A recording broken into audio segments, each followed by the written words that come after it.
ជំរាបសួរលោកគ្រូស្ដីមិត្តភក្តិទាំងអស់គ្នាខ្ញុំឈ្មោះលីងគួយលីនជាតំណាងឲ្យក្រុមរបស់អ្នកខ្ញុំថ្ងៃនេះពួកខ្ញុំបានធ្វើការបទបង្ហាញអំពីប្រធានបទ Shadow AI and Data Security នេះគឺជាឈ្មោះតំណាងឲ្យខ្ញុំនិងមិត្តភក្តិរួមក្រុមរបស់ខ្ញុំមួយសេចក្តីផ្ដើមនៅក្នុងយុគសម័យបដិវត្តកម្ម Digital មួយដ៏ឆាប់រហ័សបញ្ញាសិប្បនិម្មិតដែលគ្នាយើងបានស្គាល់ថាជា AI បានក្លាយជាឧបករណ៍ដ៏មានឥទ្ធិពលបំផុតក្នុងការបង្កើតប្រសិទ្ធភាពការងារនិងការច្នៃប្រឌិតទោះយ៉ាងណាក៏ដោយទន្ទឹមនឹងអត្ថប្រយោជន៍ដ៏មហិមាមួយនេះវាក៏បាននាំមកនូវបញ្ហាប្រឈមថ្មីមួយដែលគេហៅថា Shadow AI សូមចូលដល់ចំណុចបន្ទាប់អ្វីទៅដែលហៅថា Shadow AI និងអ្វីទៅដែលជា Data Security Shadow AI ដែលគ្នាយើងស្គាល់ថាជាបញ្ញាសិប្បនិម្មិតគឺជាការប្រើប្រាស់ឧបករណ៍ឬប្រព័ន្ធបញ្ញាសិប្បនិម្មិតដែលគ្មានការយល់ព្រមនិងការត្រួតពិនិត្យក៏ដូចជាការចូលរួមពីក្រុម IT ឬក្រុមសន្តិសុខរបស់អង្គការឬមួយក៏ក្រុមហ៊ុនណាមួយData Security គឺជាការការពារព័ត៌មានឬក៏ការការពារទិន្នន័យនៃ Digital ឲ្យពីការចូលរួមនៃការប្រើប្រាស់ដែលគ្មានការអនុញ្ញាតដែលយើងអាចដឹងថានឹងវាជាប្រភេទនៃការ hack ចូលក្នុងព័ត៌មានណាមួយរបស់ក្រុមហ៊ុនណាមួយឬមួយក៏ពាក់ព័ន្ធទៅលើ privacy របស់អ្នកណាគេម្នាក់តាមរយៈប្រព័ន្ធអេឡិចត្រូនិកណាមួយនៅក្នុងប្រទេសកម្ពុជាប្រធានបទនេះកំពុងតែមានការចាប់អារម្មណ៍យ៉ាងខ្លាំងដោយសារតែការរីកចម្រើននៃបច្ចេកវិទ្យាហិរញ្ញវត្ថុក៏ដូចជាផ្នែករដ្ឋាភិបាល Digital សន្តិសុខទិន្នន័យដូចគ្នាចំណុចរបស់នាងខ្ញុំអស់ប៉ុណ្ណឹងហើយខ្ញុំសូមជូនចំណុចបន្ទាប់ទៅមិត្តភក្តិរបស់ខ្ញុំបន្តទៀតជំរាបសួរលោកគ្រូអ្នកខ្ញុំឈ្មោះខឹមសុខុនសូមចូលមកបកស្រាយបន្តនៅចំណុចទី2ហើយចំណុចទី2នេះប៉ុណ្ណាគឺចូលនិយាយអំពីហានិភ័យអំពី Shadow AI ចំពោះ Data Security Risk នៅក្នុងចំណុចនេះគឺចូលនិយាយអំពីហានិភ័យរបស់ Shadow AI ចំពោះសុខភាពទិន្នន័យគឺនៅពេលដែលបុគ្គលិកក៏ប្រើប្រាស់ AI របស់ក្រុមហ៊ុនដោយមិនមានការអនុម័តហើយពួកគេបញ្ជូនព័ត៌មានសំខាន់ៗរបស់ក្រុមហ៊ុនទៅក្នុងប្រព័ន្ធ AI ដោយមិនដឹងខ្លួនចំណុចនេះគឺអបអរណាឲ្យទៅលើទាំងនោះអានឹងលេខធាឬក៏ត្រូវបានប្រើប្រាស់នៅក្នុងគោលបំណងផ្សេង Shadow AI គឺជាហានិភ័យមួយចំពោះ Data Security ព្រោះវាអាចធ្វើឲ្យក្រុមហ៊ុនពិបាកក្នុងការគ្រប់គ្រងទិន្នន័យ Shadow AI ក៏អាចបង្ការការគំរាមកំហែងទៅដល់សុខភាពទិន្នន័យរបស់អង្គភាពផងដែរអញ្ចឹងក្រុមហ៊ុនគាត់គួរតែមានគោលការណ៍ច្បាស់លាស់និងការត្រួតពិនិត្យឲ្យបានត្រឹមត្រូវក្នុងការប្រើប្រាស់ AI ដើម្បីការពារដោយការលេចធ្លាយឬក៏បាត់បង់នៅទិន្នន័យសំខាន់ៗទាំងនោះចំណុចមួយទៀតនោះគឺការលេចធ្លាយទិន្នន័យសម្ងាត់គ្មានការគ្រប់គ្រងពី IT បំពីច្បាប់ policy ទិន្នន័យអាចនឹងខុសគឺអាចងាយនឹងរងការវាយប្រហារពីតាមប្រព័ន្ធអ៊ីនធឺណិតដូចជា hack និង phishing ផងដែរក្នុងចំណុចនេះគឺចូលនិយាយអំពីហានិភ័យសំខាន់របស់ Shadow AI ចំពោះសុខភាពទិន្នន័យទី1គឺវាអាចបង្កឲ្យទិន្នន័យសម្ងាត់នៅពេលដែលបុគ្គលិកបញ្ជូនព័ត៌មានសំខាន់នៅក្នុង AI ទី2ការប្រើប្រាស់ AI មិនស្ថិតក្រោមការគ្រប់គ្រងក្នុងការគ្រប់គ្រងរបស់ក្រុម IT ដូច្នេះហើយគឺក្រុមហ៊ុនគាត់ពិបាកនឹងត្រួតពិនិត្យនឹងការការពារទិន្នន័យខាងលើពីនេះវាអាចបំពេញច្បាប់ឬក៏គោលនយោបាយរបស់អង្គភាពហើយ AI ខ្លះគឺអាចបង្កើតព័ត៌មានដែលមិនត្រឹមត្រូវដែលអាចធ្វើឲ្យមានការសម្រេចចិត្តខុសម្យ៉ាងទៀតការប្រើប្រាស់ AI ដែលមិនមានសុវត្ថិភាពគឺអាចធ្វើឲ្យអង្គភាពគឺងាយនឹងរងការវាយប្រហារខ្លាំងមែនទែនតាមរយៈអ៊ីនធឺណិតដូចជាការ hack ឬក៏ phishing ផងដែរឥឡូវចំណុចទី2គឺបានបញ្ចប់ហើយខ្ញុំសូមចូលដល់ចំណុចទី3ដែលនិយាយទី3នេះគឺនិយាយអំពីផលប៉ះពាល់ដល់ស្ថាប័ន impact on organization ក្នុងចំណុចនេះគឺមាន4ចំណុចអញ្ចឹងខ្ញុំសូមបកស្រាយម្ដងមួយចំណុចតែចំណុចទី1នេះគឺនិយាយអំពីការលេចធ្លាយទិន្នន័យការលេចធ្លាយទិន្នន័យនេះគឺមានន័យថាការព័ត៌មានសម្បត្តិរបស់ក្រុមហ៊ុនដូចជាឯកសារឬក៏ផែនការសម្រាប់ផ្សេងៗគឺត្រូវបានលេចធ្លាយខាងក្រៅដោយមិនមានការអនុញ្ញាតគឺបុគ្គលិកបញ្ជូនព័ត៌មានសំខាន់ៗរបស់ AI ដោយគ្មានការការពារឬក៏មានសុវត្ថិភាពត្រឹមត្រូវដូច្នេះទិន្នន័យទាំងនោះអាចនឹងត្រូវក្លាយជាព័ត៌មានសាធារណៈឧទាហរណ៍ថាក្រុមហ៊ុនមួយបញ្ជូនបញ្ជីអតិថិជនឬក៏ព័ត៌មានហិរញ្ញវត្ថុផ្សេងៗទៅកាន់ AI ហើយទិន្នន័យទាំងនោះត្រូវបានរក្សាទុកឬក៏បានប្រើប្រាស់ដោយក្រុមផ្សេងអញ្ចឹងក្រុមហ៊ុនគាត់គួរតែមានវិធីការពារដូចជាមិនបញ្ជូនព័ត៌មានសម្ងាត់នៅក្នុង AI និងប្រព័ន្ធដែលមិនមានសុវត្ថិភាពខ្ពស់ចំណុចមួយទៀតគឺបាត់បង់ការគ្រប់គ្រងផ្នែកការបាត់បង់ការគ្រប់គ្រងនេះមានន័យថាផ្នែក IT គឺមិនអាចត្រួតពិនិត្យឬក៏គ្រប់គ្រងការប្រើប្រាស់កម្មវិធីទាំងអស់នៅក្នុងក្រុមហ៊ុនបានទេបញ្ហានេះកើតឡើងគឺនៅពេលដែលបុគ្គលិកប្រើប្រាស់ AI ត្រូវការដោយមិនមានការអនុញ្ញាតពីក្រុមហ៊ុនឧទាហរណ៍ថាបុគ្គលិកប្រើប្រាស់ app ឬក៏ website ផ្ទាល់ខ្លួនសម្រាប់រក្សាទុកឯកសារនឹងធ្វើឲ្យផ្នែក IT មិនអាចតាមដានសុវត្ថិភាពទាំងនោះអញ្ចឹងក្រុមហ៊ុនគួរតែកំណត់គោលការណ៍ច្បាស់លាស់និងអនុញ្ញាតឲ្យប្រើប្រាស់កម្មវិធីដែលមានសុវត្ថិភាពនិងត្រឹមត្រូវបានត្រួតពិនិត្យដោយផ្នែក IT ប៉ុណ្ណោះហើយចំណុចមួយទៀតគឺបញ្ហាច្បាប់នេះគឺមានន័យថាក្រុមហ៊ុនអាចនឹងប្រឈមនឹងការផាកពិន័យឬក៏បញ្ហាផ្លូវច្បាប់ចំពោះមុខប្រសិនបើមិនមានការការពារទិន្នន័យរបស់អតិថិជនគាត់បានល្អនេះទេគឺនៅពេលដែលព័ត៌មានផ្ទាល់ខ្លួនរបស់អតិថិជនឬក៏ទិន្នន័យសម្ងាត់របស់អតិថិជនគាត់ត្រូវបានបែកធ្លាយឬក៏ប្រើប្រាស់ខុសគោលនយោបាយគោលបំណងឬវាអាចធ្វើឲ្យខុសច្បាប់ការពារទិន្នន័យ Data Privacy Law ឧទាហរណ៍ថាបើក្រុមហ៊ុនបញ្ជូនព័ត៌មានរបស់អតិថិជនទៅក្នុង AI ដោយគ្មានការអនុញ្ញាតហើយទិន្នន័យទាំងនោះទៅបានលុបឃ្លីឬក៏ទៅបានគេលួចក្រុមហ៊ុនអាចរកទិដ្ឋាភិបាលបានអញ្ចឹងក្រុមហ៊ុនគួរតែគោរពច្បាប់ការពារទិន្នន័យបានត្រឹមត្រូវនិងការប្រើប្រាស់ធនធានការពិសោធន៍ភាពដើម្បីការពារព័ត៌មានទិន្នន័យរបស់អតិថិជនផងដែរចំណុចចុងក្រោយនោះគឺនិយាយពីកេរ្តិ៍ឈ្មោះក្នុងចំណុចនេះកេរ្តិ៍ឈ្មោះគឺជាទំនុកចិត្តនិងភាពជឿជាក់ដែលអតិថិជនមានចំពោះក្រុមហ៊ុនបើសិនបើ AI ផ្ដល់ព័ត៌មានខុសឬក៏បុគ្គលិកយកទៅប្រើប្រាស់ដោយមិនមានការពិនិត្យនិងការអនុញ្ញាតវាបង្កឲ្យមានការយល់ច្រឡំឬក៏មានព័ត៌មានមិនត្រឹមត្រូវឧទាហរណ៍ថាក្រុមហ៊ុនផ្ដល់ព័ត៌មានខុសទៅកាន់អតិថិជនដោយសារតែពុកអាចលើ AI ច្រើនពេកអញ្ចឹងអតិថិជនអាចនឹងបាត់បង់ទំនុកចិត្តទៅលើក្រុមហ៊ុនអញ្ចឹងហើយមុននឹងប្រើប្រាស់ AI ក្រុមហ៊ុននិងបុគ្គលិកគួរតែត្រួតពិនិត្យឲ្យច្បាស់លាស់និងត្រឹមត្រូវនិងផ្ទៀងផ្ទាត់ព័ត៌មានបានត្រឹមត្រូវជាមុនសិននឹងមុននឹងផ្ដល់ឲ្យអតិថិជនឥឡូវនេះចុះទីមេរបស់ខ្ញុំបានចប់ហើយសូមបន្តទៅឲ្យចំណុចមិត្តភ័ក្តិរបស់ខ្ញុំគាត់បកស្រាយបន្តជម្រាបសួរលោកគ្រូនិងសួស្តីអ្នកទាំងអស់គ្នាខ្ញុំបាទឈ្មោះហាកិតមេងថ្ងៃនេះខ្ញុំនឹងនិយាយអំពីប្រធានបទ Shadow AI and Data Security នៅក្នុងចំណុចការគ្រប់គ្រងនិងដំណោះស្រាយរបស់ Shadow AI and Data Security យុទ្ធសាស្ត្រគ្រប់គ្រង Shadow AI and Data Security គឺមានតួនាទីយ៉ាងសំខាន់មែនទែននៅក្នុងអង្គភាពមួយដើម្បីគ្រប់គ្រងរាល់ទិន្នន័យសំខាន់ទាំងអស់និងការគ្រប់គ្រង AI នៅក្នុងក្រុមហ៊ុនដែលយើងដឹងហើយថា AI វាមានសមត្ថភាពខ្លាំងដែលវាជួយទៅសេ email ឲ្យយើងយ៉ាងរហ័ស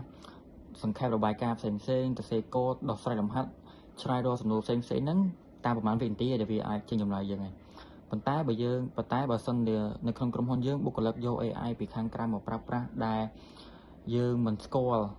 នឹងគាត់ដើម្បីយកមកដើម្បីជួយសម្រួលការងារក្រុមហ៊ុន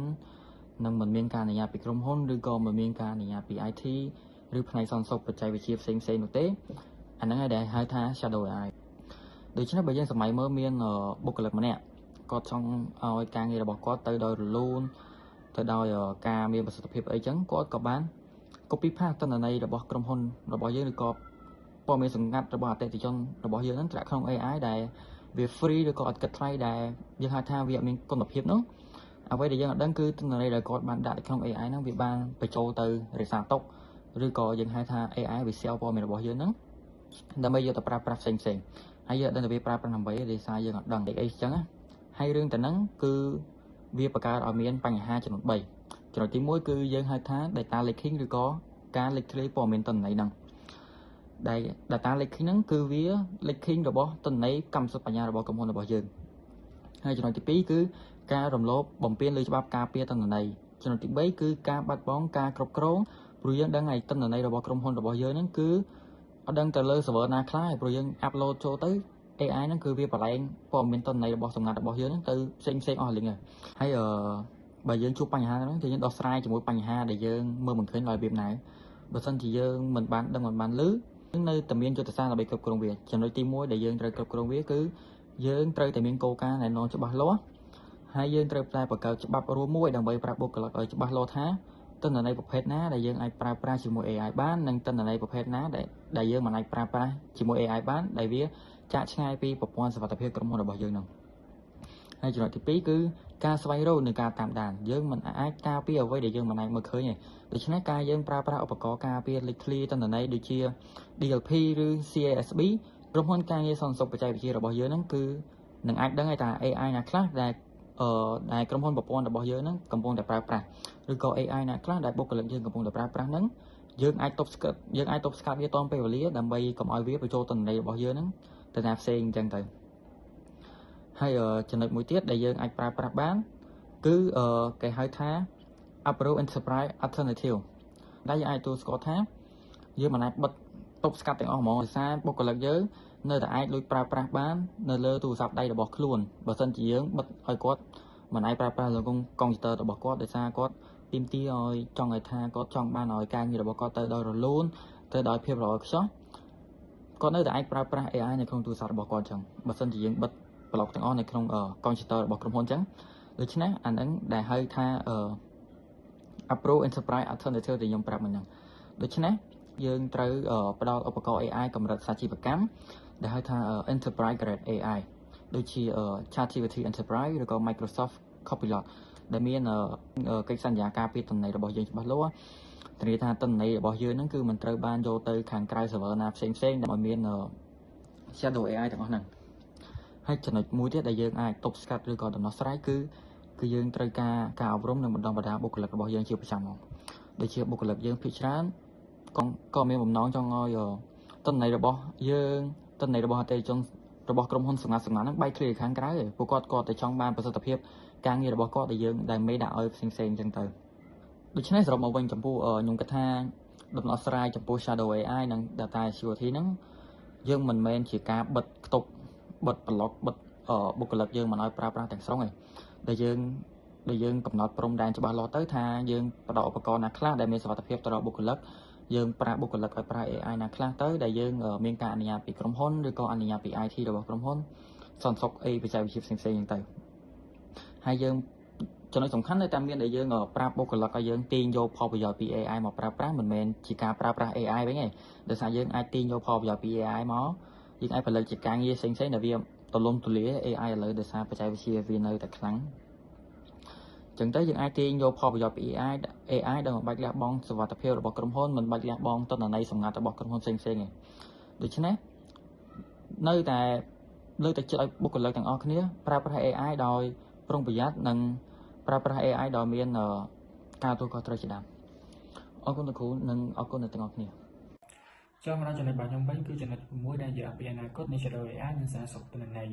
ក៏ការរីកចម្រើននៃ AI Security Platform 1ប្រព័ន្ធសន្តិសុខ AI នឹងកាន់តែទំនើបនិងមានប្រសិទ្ធភាពខ្ពស់ AI Security Platform នាពេលអនាគតនឹងប្រើបច្ចេកវិទ្យាទំនើបដើម្បីការពារទិន្នន័យនិងប្រព័ន្ធរបស់អង្គភាពវាអាចវិភាគនិងរកឃើញហានិភ័យបានលឿនជាងមុនដែលជួយបង្កើនប្រសិទ្ធភាពសន្តិសុខទិន្នន័យ2អាចត្រួតពិនិត្យនិងទប់ស្កាត់ការបញ្ជូនទិន្នន័យសម្រាប់ទៅក្នុង AI ប្រព័ន្ធអាចតាមដានទិន្នន័យដែលអ្នកប្រើបញ្ជូនចូលទៅក្នុង AI ប្រសិនបើមានព័ត៌មានសម្ងាត់ដូចជាគណនីព័ត៌មានអតិថិជនឬឯកសារសំខាន់ៗវាអាចព្រមានឬទប់ស្កាត់មិនឲ្យទិន្នន័យនោះហូរចូលទៅក្នុង AI បានឡើយ3ជួយកាត់បន្ថយហានិភ័យនៃការលេចធ្លាយព័ត៌មានដោយសារប្រព័ន្ធអាចត្រួតពិនិត្យនិងការពារទិន្នន័យបានល្អជាងមុនវាអាចជួយកាត់បន្ថយឱកាសដែលព័ត៌មានសម្ងាត់របស់អង្គភាពឬអតិថិជនត្រូវបានលេចធ្លាយទៅខាងក្រៅនេះជួយរក្សានូវកេរ្តិ៍ឈ្មោះនិងកាត់បន្ថយនឹងការខាតបង់ផ្នែកអនាគតរបស់អង្គភាពបានចំណាយចំណុចបន្តគឺចំណុចខដែលនិយាយពីការគ្រប់គ្រង AI agent និង MCP security 1 AI agent នឹងត្រូវបានប្រើប្រាស់កាន់តែច្រើននៅក្នុងអង្គការដោយ AI agent គឺជាកម្មវិធី AI មួយដែលអាចអនុវត្តការងារដោយស្វ័យប្រវត្តិដូចជាឆ្លើយតបអតិថិជនវិភាគទិន្នន័យនិងរៀបចំរបាយការណ៍ដោយសារវាជួយសន្សំសំចៃពេលវេលានិងបង្កើនផលិតភាពអង្គការជាច្រើននឹងប្រើប្រាស់កាន់តែច្រើន2ត្រូវមានការគ្រប់គ្រងសិទ្ធិចូលប្រើទិន្នន័យឲ្យបានត្រឹមត្រូវមិនមែន AI agent ទាំងអស់អាចចូលប្រើទិន្នន័យគ្រប់ប្រភេទបានទេអង្គការត្រូវកំណត់សិទ្ធិឲ្យវាច្បាស់ថា AI មួយណាអាចមើលឬប្រើទិន្នន័យប្រភេទណាដើម្បីការពារព័ត៌មានសម្ងាត់និងកាត់បន្ថយហានិភ័យសន្តិសុខ3 MCP security គឺជាវិធានការសន្តិសុខដែលគ្រប់គ្រងរបៀបដែល AI ជាប់និងចូលប្រើប្រព័ន្ធឬទិន្នន័យផ្សេងៗវាជួយទៀងផ្លត់អត្តសញ្ញាណកំណត់សិទ្ធិប្រើប្រាស់និងជួយទប់ស្កាត់ការចូលប្រើទិន្នន័យដែលមិនមានការអនុញ្ញាតចូលមកដល់ចំណុចបន្តគឺចំណុចកដែលនិយាយអំពីការផ្លាស់ប្ដូរមកប្រើ Enterprise 1អង្គការនឹងប្រើប្រាស់ Enterprise AI កាន់តែច្រើនដោយសារតែ Enterprise AI គឺជា AI ដែលត្រូវបានរចនាឡើងសម្រាប់អាជីវកម្មនិងអង្គការវាពុំងាយសម្ងាត់ការគ្រប់គ្រងនិងការពារទិន្នន័យល្អជាង AI សាធារណៈទូទៅ2ទិន្នន័យរបស់អ្នកប្រើប្រាស់នឹងត្រូវបានការពារយ៉ាងតឹងរ៉ឹង Enterprise AI មានវិធានការសុវត្ថិភាពដូចជាការគ្រប់គ្រងសិទ្ធិចូលប្រើការ encrypt ទិន្នន័យនិងការត្រួតពិនិត្យសកម្មភាពប្រើប្រាស់ទូទៅដើម្បីការពារទិន្នន័យព័ត៌មានសំខាន់ៗរបស់អង្គការ3ទិន្នន័យមិនត្រូវបានយកទៅបណ្ដុះបណ្ដាល model AI ដោយគ្មានការអនុញ្ញាតបានទេ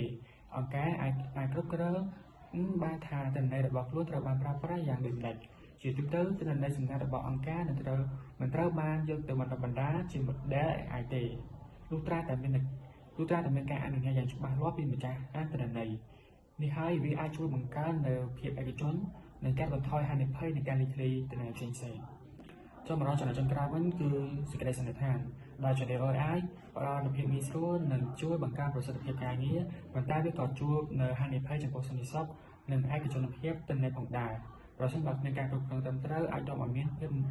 លេចធ្លាយព័ត៌មានសម្ងាត់និងបញ្ហាសន្តិសុខផ្សេងៗដើម្បីដោះស្រាយនូវបញ្ហានេះស្ថាប័នមិនគួរហាមឃាត់ការប្រើប្រាស់ AI ទាំងស្រុងទេប៉ុន្តែគួរតែអនុវត្តវិធានការដូចខាងក្រោមកំណត់គោលនយោបាយនិងច្បាប់ប្រើប្រាស់ AI ឲ្យច្បាស់លាស់ដើម្បីឲ្យបុគ្គលិកដឹងពីអ្វីដែលអាចនិងអ្វីដែលមិនអាចធ្វើ បណ្ដុះបណ្ដាលបុគ្គលិកអំពីហានិភ័យនៃ Shadow AI និងវិធីប្រើប្រាស់ AI ប្រកបដោយសុវត្ថិភាពផ្ដល់ជំរឿន Enterprise AI ដែលមានសុវត្ថិភាពខ្ពស់ដើម្បីឲ្យបុគ្គលិកអាចប្រើ AI ដោយមិនប៉ះពាល់ដល់ទិន្នន័យសំខាន់ៗរបស់អង្គការសរុបមកវិញមកការដើរទន្ទឹមគ្នារវាងបច្ចេកវិទ្យាថ្មីនិងការប្រែទិន្នន័យគឺជាគន្លឹះដ៏សំខាន់នៃភាពជោគជ័យរបស់ស្ថាប័ននាពេលអនាគតហើយចំណុចរបស់ពួកខ្ញុំក៏បានទៅដល់ទីបញ្ចប់ពួកខ្ញុំសូមអរគុណទៅដល់លោកគ្រូក៏ដូចជាអ្នកស្ដាប់ទាំងអស់គ្នាដែលបានចូលរួមក្នុងការស្ដាប់